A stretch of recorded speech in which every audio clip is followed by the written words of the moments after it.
कोयलांचल धनबाद में कई ऐसे विद्यालय हैं जो चारदीवारी विहीन हैं और कई विद्यालय ऐसे भी हैं जहां चारदीवारी का निर्माण हो चुका है। और हमने कल एक खबर दिखाई थी जिसमें आपको दिखाया था कि किस तरह से डबल बाउंड्री कर दी गई है। डीएमएफटी फंड का जो पैसा है उसका किस तरह से दुरुपयोग होता है। बाउंड्री वॉल रहने से क्या फ़ायदे हैं और नहीं रहने से क्या नुकसान है, वो आपको ये जो उत्क्रमित मध्य विद्यालय है गोरतोपा, यहाँ पर आपको दिख जाएगा। सबसे पहले देखिए कि स्कूल का जो परिसर है वो असामाजिक तत्वों के द्वारा किस तरह से दूषित किया जाता है।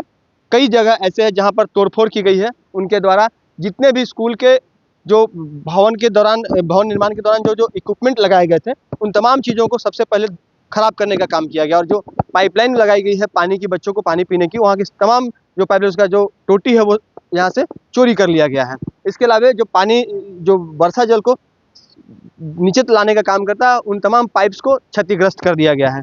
साथ ही आप यह जो चापानल देख रहे हैं इससे भी कहीं ना कहीं नुकसान पहुंचाने का प्रयास किया गया है। और ये सामने जो आप देख रहे हैं ये तमाम जो बच्चों के पानी पीने की व्यवस्था थी उसको यहाँ से तोड़ करके सभी लोग ले जा चुके हैं। और भी कुछ यहाँ पर जो शिक्षक हैं उनसे बात करने का प्रयास करेंगे। टॉप लेवल में जो तड़ित चालक की भी चोरी कर ली गई है। सीधे आपको टॉप में दिखाना चाहेंगे जिसमें तड़ित चालक जो बच्चों को आसमानी बिजली से बचाने के लिए जिस यंत्र को लगाया गया था उसे भी यहाँ पर हटा दिया गया है। यूँ कहें कि चोरी कर लिया गया है। और सामने देखिए बाउंड्री वॉल नहीं है, बांस की झाड़ी है। यहाँ पर असामाजिक तत्वों का जमावड़ा रात में हो जाता है और जमकर शराब पी जाती है। यहाँ तक कि लोग शौच भी कर चले जाते हैं। आप सोचिए जिस शिक्षा के मंदिर में अध्ययन और अध्यापन का कार्य होता है, बच्चों को शिक्षा दी जाती है, वहीं पर, और ये कोई करने वाला कोई बाहर का व्यक्ति नहीं बल्कि यहीं के ऐसे भी लोग होंगे जिनके बच्चे यहाँ पर पढ़ रहे होंगे, जिनके भाई बहन यहाँ पर पढ़ रहे होंगे। तो अभिभावकों की बेवकूफ़ी कहें या फिर ये दादागिरी कहें या फिर कुछ और कहें, ये तो आप स्वयं तय कर लीजिए। फिलहाल हमारे साथ यहाँ के प्रधानाध्यापक हैं। सर, क्या परेशानी हो रही है यहाँ पर असामाजिक तत्वों से आप लोगों को? परेशानी है सर, परेशानी है कि जैसे मना किया जाता है लेकिन यहाँ पर लोग जुआबाजी करता है, ताश खेलता है, पत्ता ही बिखेर कर चला जाता है। ताश के पत्ते भी बिखर जी मिलेगा आपको, समझिए कि। लेकिन बहुत कहने सुनने के बाद में ग्रामीणों के सहयोग से हम लोग भ्रमण करके भी बोले तो जाकर के कुछ कम हुआ है। लेकिन अक्सर आपको मिलेगा, उसकी सफाई करनी पड़ती है डेली। और बाथरूम वगैरह का सफाई करते हैं, कीजिएगा जिस दिन उसके रात में ही पुनः जैसा का तैसा हो जाता है। और ये समझिए कि समझाने के बाद विद्यालय जो है बच्चों के लिए बंद चल रहा जी है, बंद के लिए शुरू है। हाँ। तो यहाँ पर जो अभी थोड़ी देर पहले डीडीसी आए हुए थे उन्होंने आप लोगों ने, एक जनप्रतिनिधि हमारे साथ है। हाँ। क्या कंप्लेन आप लोगों ने किया? हम लोग थाना में दिए थे, जुआ खेलता था, शराब पीता था, यहाँ पैखाना कर देता था। 2 मरतबा पेट्रोलिंग भी आया, खेदड़ करके गया है जुआ अड्डा को, मगर फिर भी उन लोग नहीं मानता है। फिर भी आकर के देखिए स्कूल में अभी पैखाना कर दिया आज रात को। इधर एकदम ईंटा पत्थर सब फेंक फाक के चल जाता है। उन लोग से रिक्वेस्ट भी करते जो यहाँ स्कूल विद्यालय में मत जुआ खेलो, मगर उन लोग मानते नहीं है, फिर भी खेलने से उलझ जाते हैं। हाँ, उलझ जाते, कभी कभी झगड़ा भी हो जाता है। कुछ महिला जो शिक्षिका हैं उनसे भी हम बात करने का प्रयास करते हैं। मैम, क्या परेशानी आप लोगों को यहाँ पर बच्चों को पढ़ाने में होती है?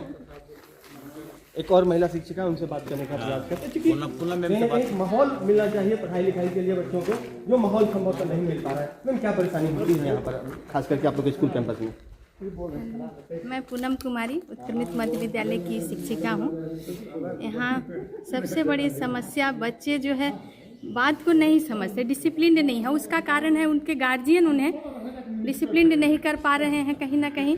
और जैसे कि ऊपर मैं अभी गई तो देख रही हूँ ताला में गोबर भर दिया, या फिर हो सकता है इस ताला खोलने में ताला खुलेगा नहीं।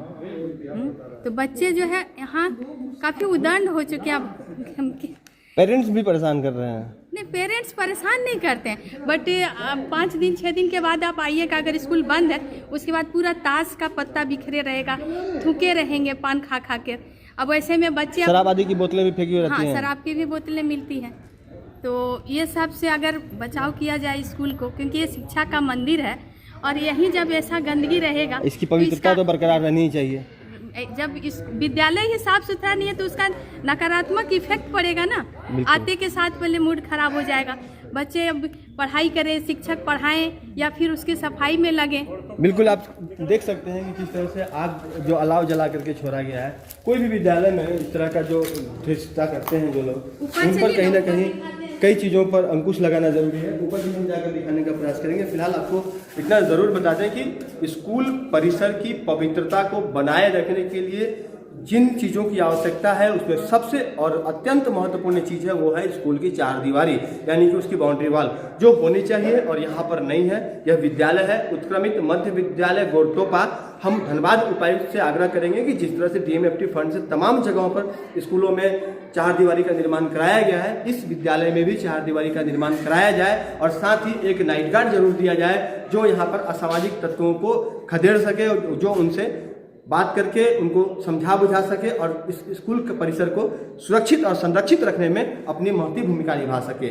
सहयोगी रोशन के साथ राजकुमार जायसवाल, 11 स्कोप्स, धनबाद।